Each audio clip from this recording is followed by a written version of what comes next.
Hey, I saw that.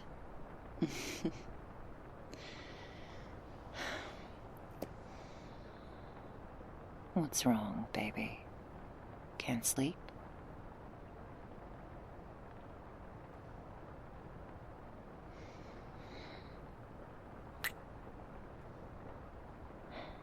It's not me, is it? I can turn the light off if it's too bright.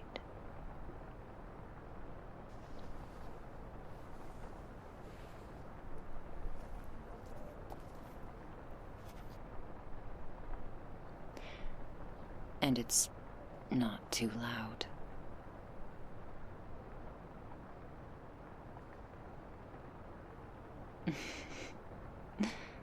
No, but I'm not the one trying to sleep. And some people need more quiet than others, you know?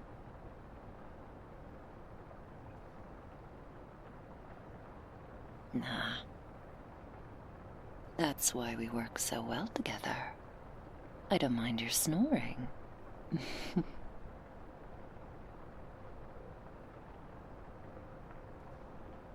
No, it's cute. I like it. You're not sawing logs or anything. It's more like whittling twigs or something.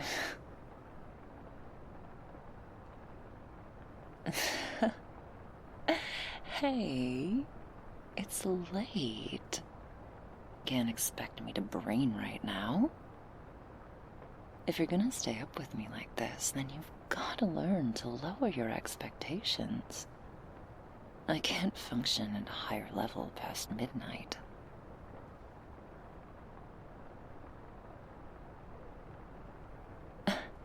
I said higher. And what is with this attitude, huh? You can't sleep, so you're gonna poke the bear. Is that it?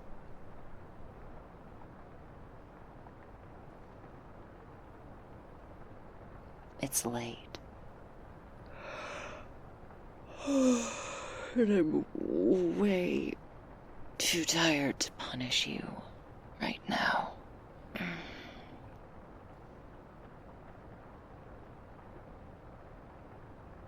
That doesn't mean I won't. Behave yourself.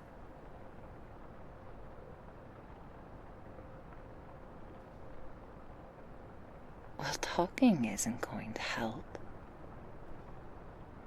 Neither is looking up at me with those gorgeous eyes of yours. Close them.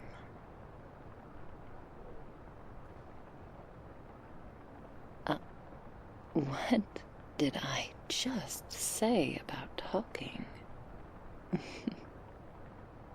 No more of that either. We need to settle you down, not wind you up. Go on. Close your eyes.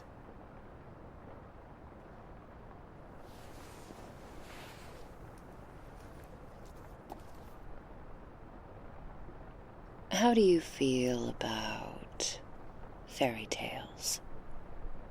I thought I could read some to you. They're royalty-free.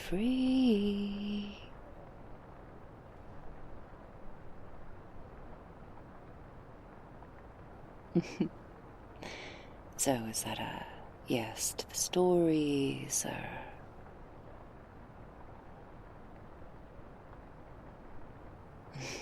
Good. Now, eyes closed. Both of them, if you please.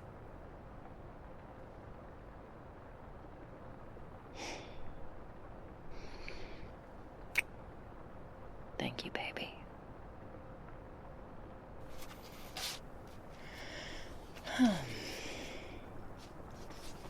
Let's see.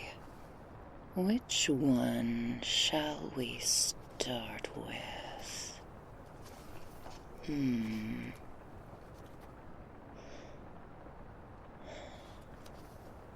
Ooh, this one looks promising.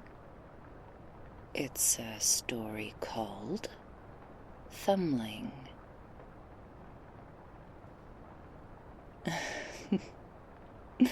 I said no talking. Now. Once upon a time, there lived a poor peasant who used to sit every evening by the hearth, poking the fire while his wife spun.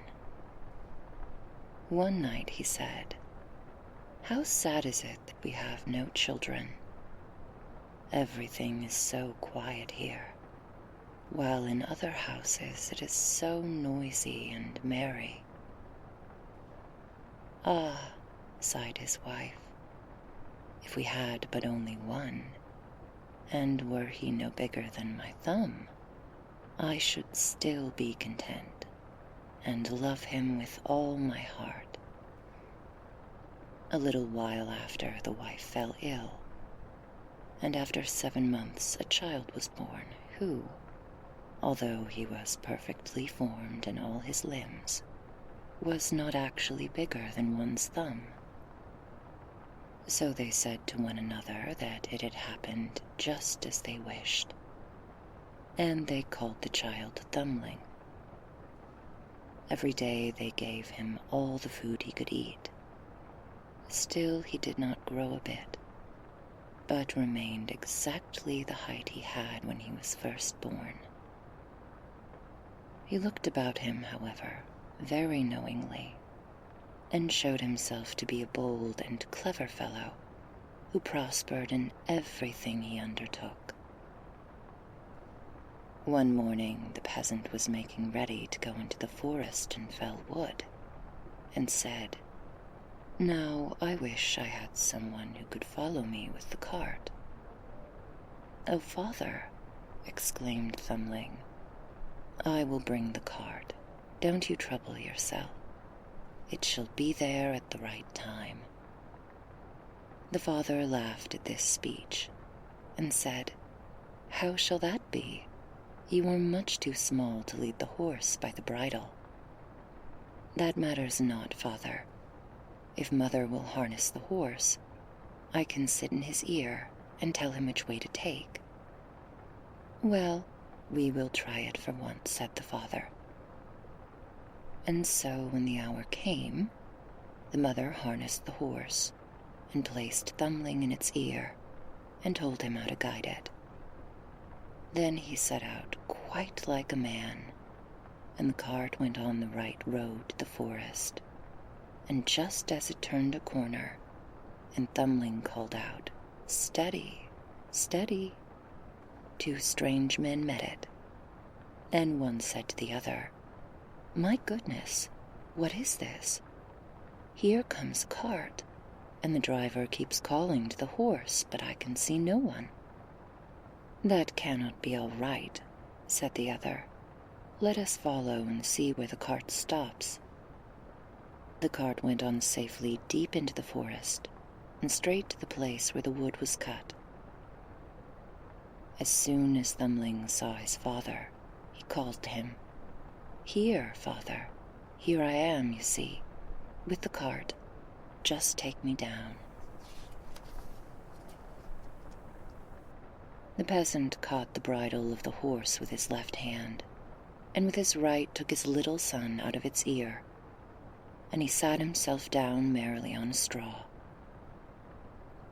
When the 2 strangers saw the little fellow, they knew not what to say for astonishment, and one of them took his companion aside and said, "This little fellow might make our fortune if we could exhibit him in the towns. Let us buy him."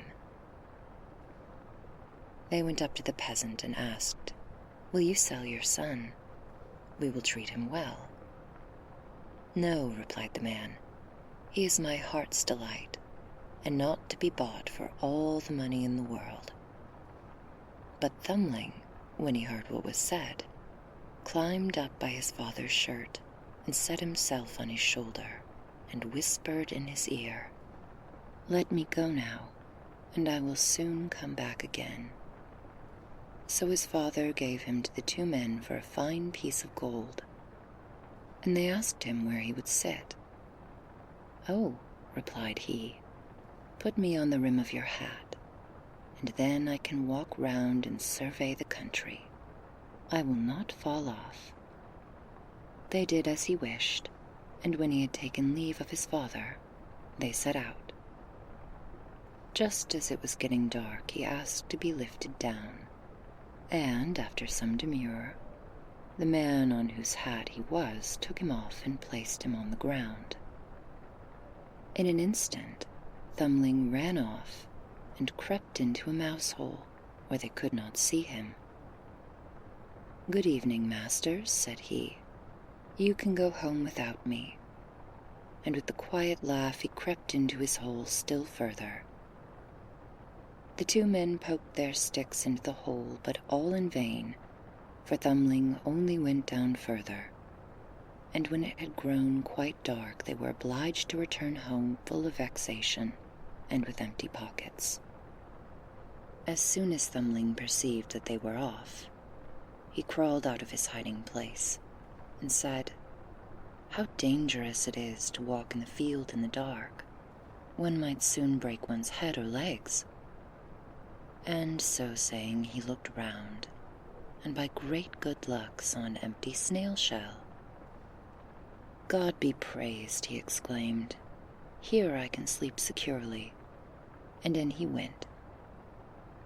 Just as he was about to fall asleep, he heard two men coming by, one of whom said to the other, "How shall we manage to get at the person's gold and silver?" "That I can tell you," interrupted Thumbling. "What was that?" exclaimed the thief, frightened. "I heard someone speak."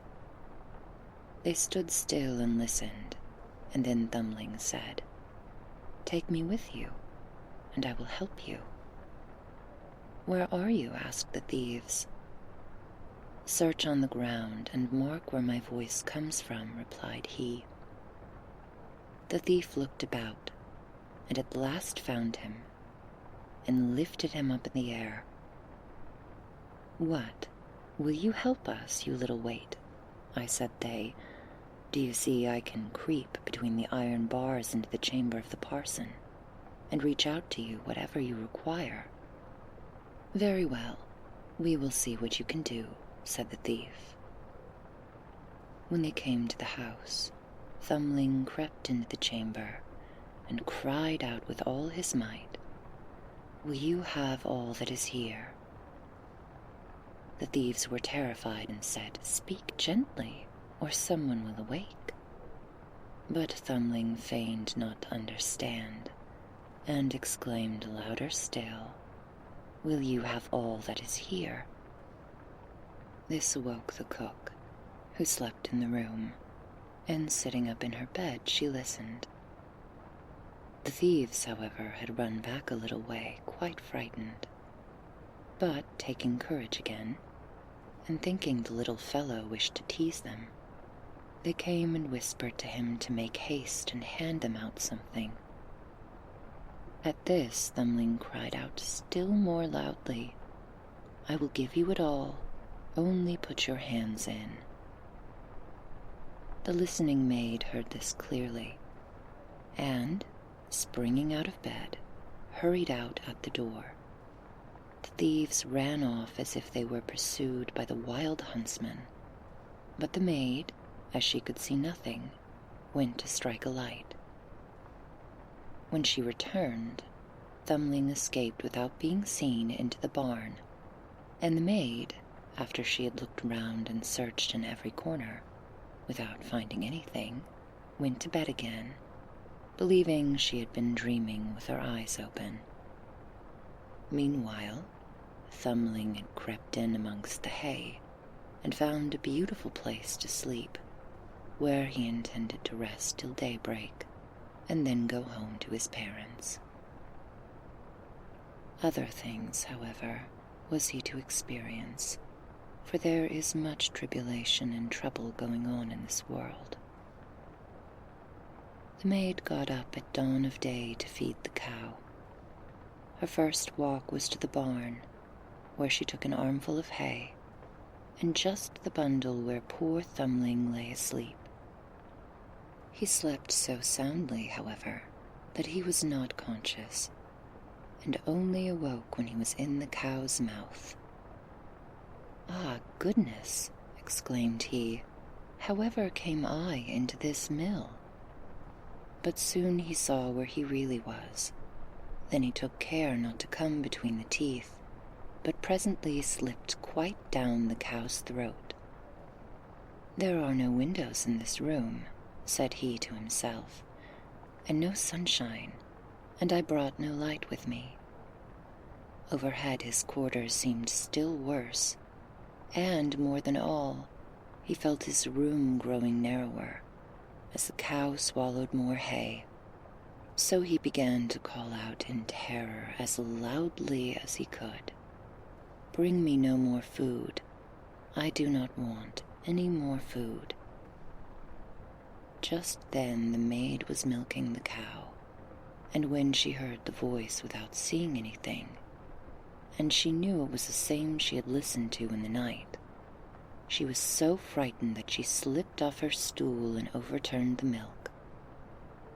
In great haste she ran to her master, saying, "Oh, Mr. Parson, the cow has been speaking." "You are crazy," he replied, but still he went himself into the stable to see what was the matter. And scarcely had he stepped in when Thumbling began to shout out again, "Bring me no more food.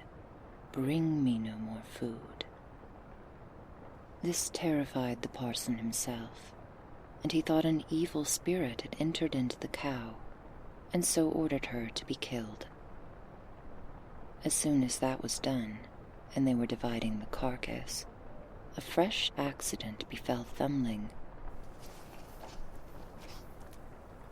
For a wolf, who was passing at the time, made a snatch at the cow and tore away the part where he was stuck fast.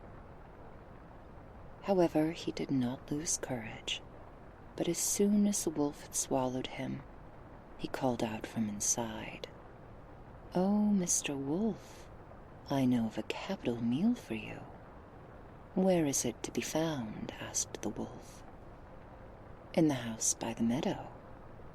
You must creep through the gutter, and there you will find cakes and bacon and sausages, as many as you can eat," replied Thumbling, describing exactly his father's house. The wolf did not wait to be told twice, but in the night crept in, and ate away in the larder to his heart's content. When he had finished, he tried to escape by the way he entered, but the hole was not large enough. Thereupon Thumbling, who had reckoned on this, began to make a tremendous noise inside the poor wolf, screaming and shouting as loud as he could. "Will you be quiet?" said the wolf. "You will awake people." "Ah, what?" cried the little man. "Since you have satisfied yourself, it is now my turn to make merry." And he set up a louder howling than before. At last his mother and father awoke, and came to the room and looked through the chinks of the door, and as soon as they perceived the ravages the wolf had committed, they ran and brought the man, his axe, and the woman, the scythe. "Stop you behind," said the man as they entered the room. "If my blow does not kill him, you must give him a cut with your weapon, and chop off his head if you can." When Thumbling heard his father's voice, he called out, "Father dear, I am here in the wolf's body." "Heaven be praised," said the man, full of joy. "Our dear child is found again." And he bade his wife take away the scythe, lest it should do any harm to his son. Then he raised his axe and gave the wolf such a blow on its head that it fell dead, and, taking a knife, he cut it open and released the little fellow, his son. "Ah," said his father, "what trouble we have had about you." "Yes, father," replied Thumbling. "I have been traveling a great deal about the world. Heaven be praised, I breathe fresh air again." "Where have you been, my son?" he inquired.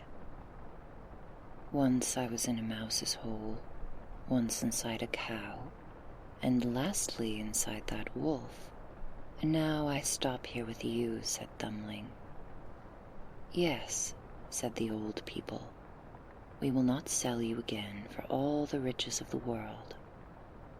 And they embraced and kissed him with great affection. Then they gave him plenty to eat and drink, and had new clothes made for him, for his old ones were worn out with traveling. The end. It got a little violent there. Maybe that one wasn't the best for sleeping.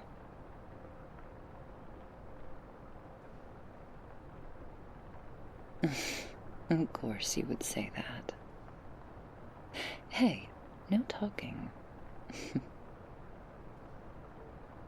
How about one more before I turn off the light and we cuddle you into dreamland? And I think I found the perfect one. Cinderella.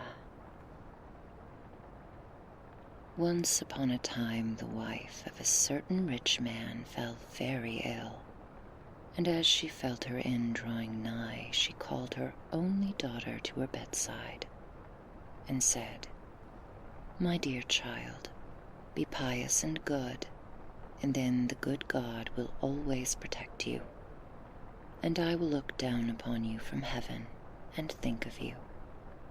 Soon afterward she closed her eyes and died. Every day the maiden went to her mother's grave and wept over it, and she continued to be good and pious. But when the winter came, the snow made a white covering over the grave, and in the springtime, when the sun had withdrawn this covering, the father took to himself another wife. This wife brought home with her 2 daughters, who were beautiful and fair in the face, but treacherous and wicked at heart.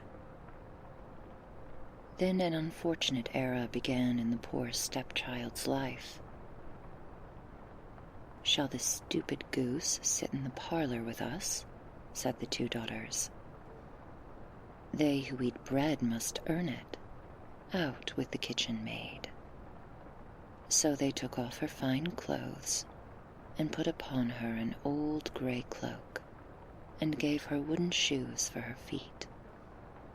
"See how the once proud princess is decked out now," said they, and they led her mockingly into the kitchen.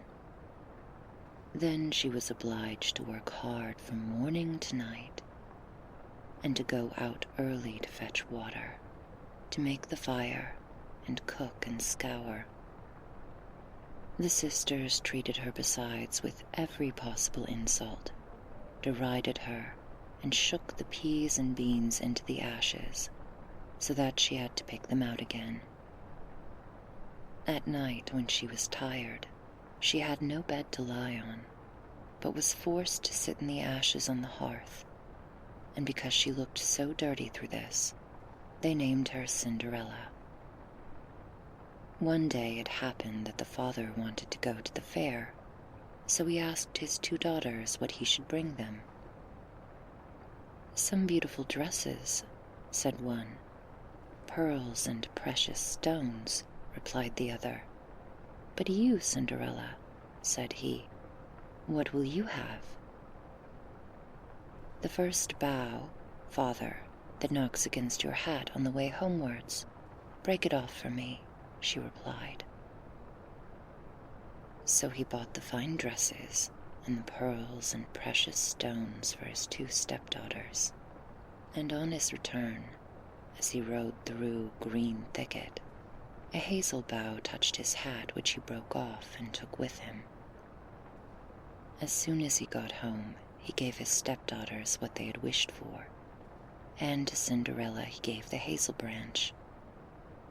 She thanked him very much, and going to her mother's grave, she planted the branch on it, and wept so long that her tears fell and watered it, so that it grew and became a beautiful tree.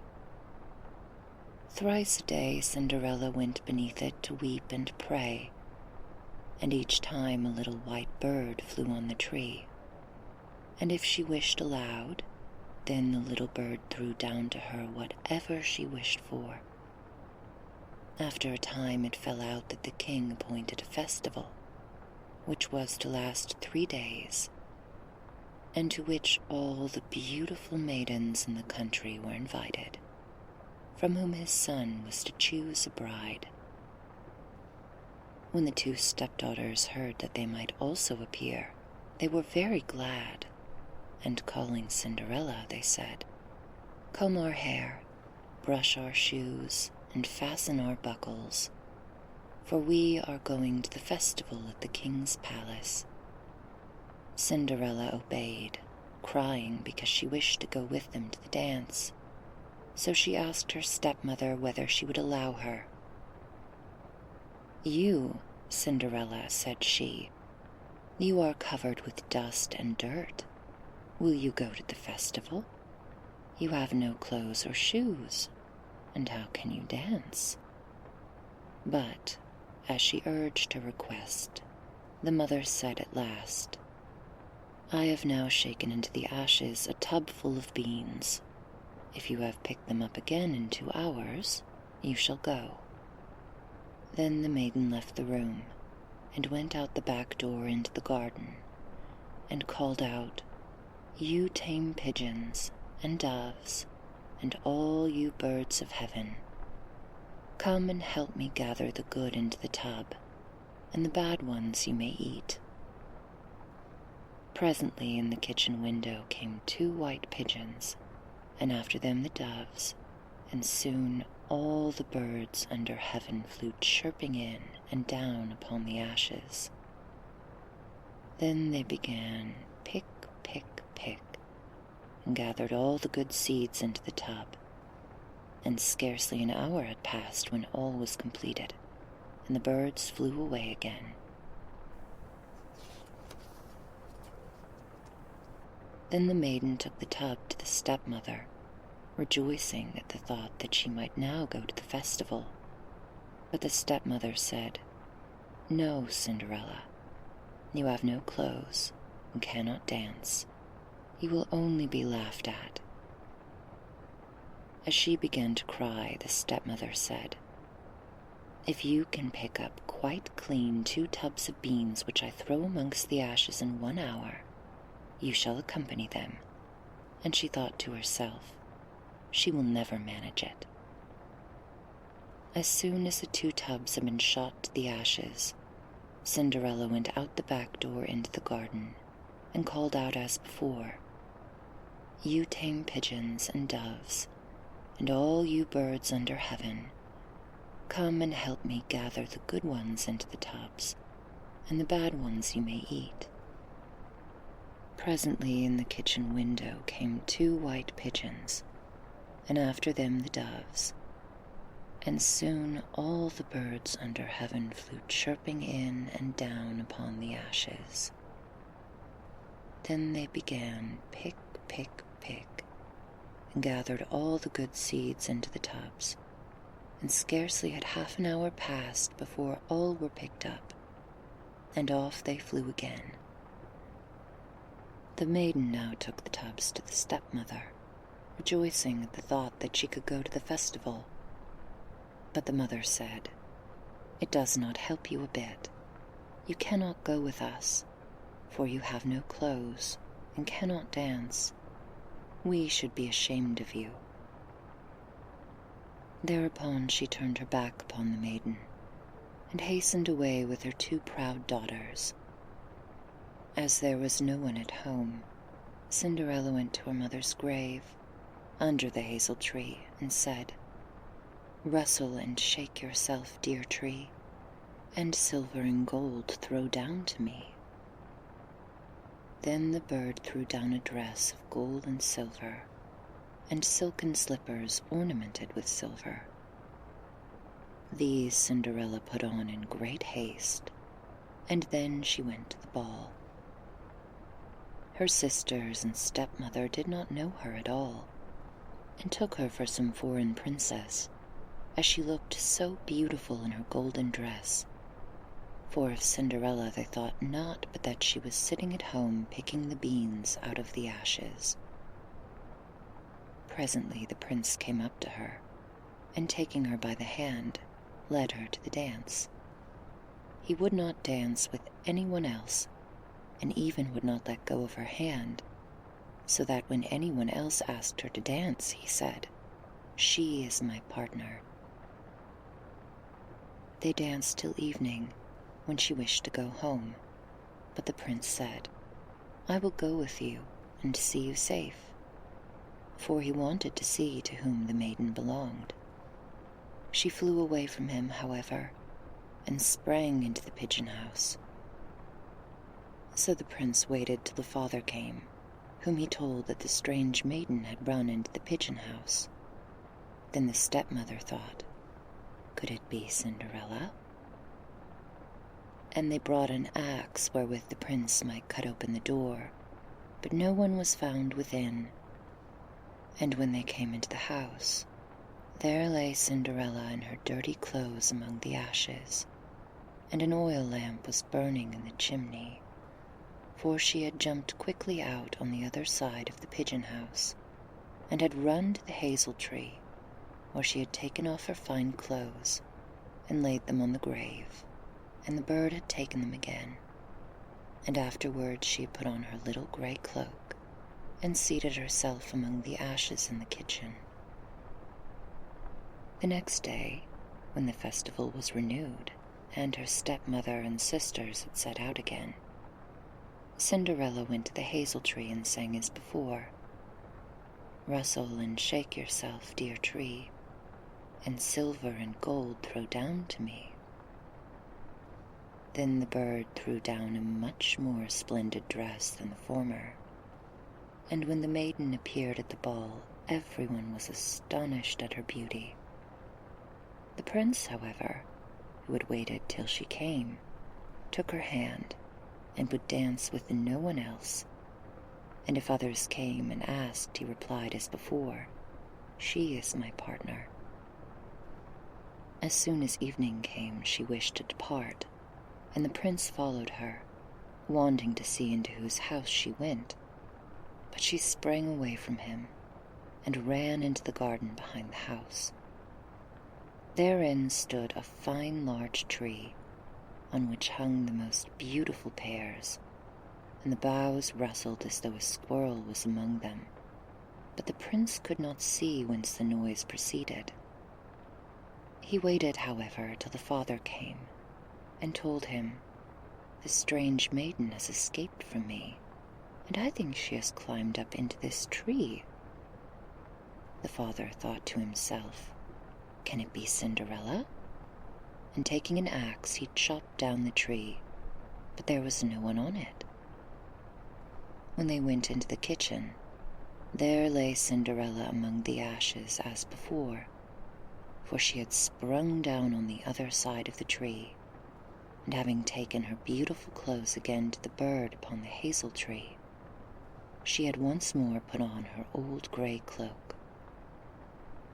The third day, when her stepmothers and sisters had set out, Cinderella went again to her mother's grave and said, "Rustle and shake yourself, dear tree, and silver and gold throw down to me." Then the bird threw down to her a dress which was more splendid and glittering than she had ever had before, and the slippers were all golden. When she arrived at the ball, they knew not what to say for wonderment, and the prince danced with her alone at first, and replied to everyone who asked her hand, She is my partner. As soon as evening came, she wished to go, and the prince followed her. And as the prince followed her, she ran away so quickly that he could not overtake her. But he had contrived a stratagem, and spread the whole way with pitch, so that it happened as the maiden ran that her left slipper came off. The prince took it up, and saw it was small and graceful, and quite golden. So the following morning he went with it to the father, and said, "My bride shall be no other than she whose foot this golden slipper fits." The two sisters were glad of this, for they had beautiful feet, and the elder went with it to her chamber to try it on, while her mother stood by. She could not, however, get her great toe into it, and the shoe was much too small. But the mother, reaching a knife, said, "Cut off your toe, for if you are queen, you need not go any longer on foot." The maiden cut it off, and squeezed her foot into the shoe, and concealing the pain she felt, went down to the prince. Then he placed her as his bride upon his horse and rode off, and as they passed the grave, there sat two little doves upon the hazel tree singing, "Backwards peep, there's blood upon the shoe. The shoe's too small, and she behind is not the bride for you." Then the prince looked behind, and saw the blood flowing. So he turned his horse back, and took the false bride home again, saying she was not the right one. Then the other sister must needs fit the shoe, so she went to her chamber and got her toes nicely into the shoe, but the heel was too large.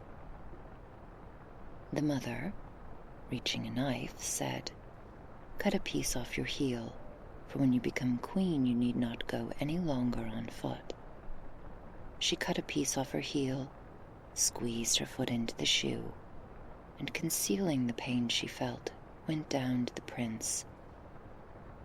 Then he put her upon his horse as his bride and rode off, and as they passed the hazel tree, there sat two little doves who sing, "Backwards peep, there's blood upon the shoe. The shoe's too small, and she behind is not the bride for you." Then he looked behind and saw the blood trickling from her shoe, and that the stocking was dyed quite red. So he turned his horse back, and took the false bride home again, saying, "Neither is this one the right maiden. Have you no other daughter?" "No," replied the father, "except little Cinderella, daughter of my deceased wife, who cannot possibly be the bride." The prince asked that she might be fetched, but the stepmother said, "Oh no, she is much too dirty. I dare not let her be seen." But the prince would have his way, so Cinderella was called, and she, first washing her hands and face, went in and curtsied to the prince, who gave her the golden shoe. Cinderella sat down on a stool, and taking off her heavy wooden shoes, put on the slipper, which fitted her to a shade, and as she stood up, the prince looked in her face, and, recognizing the beautiful maiden with whom he had danced, exclaimed, "This is my rightful bride." The stepmother and the two sisters were amazed and white with rage, but the prince took Cinderella upon his horse and rode away, and as they came up to the hazel tree, the two little white doves sang, "Backwards peep, there's no blood on the shoe. It fits so nice, and she behind is the true bride for you."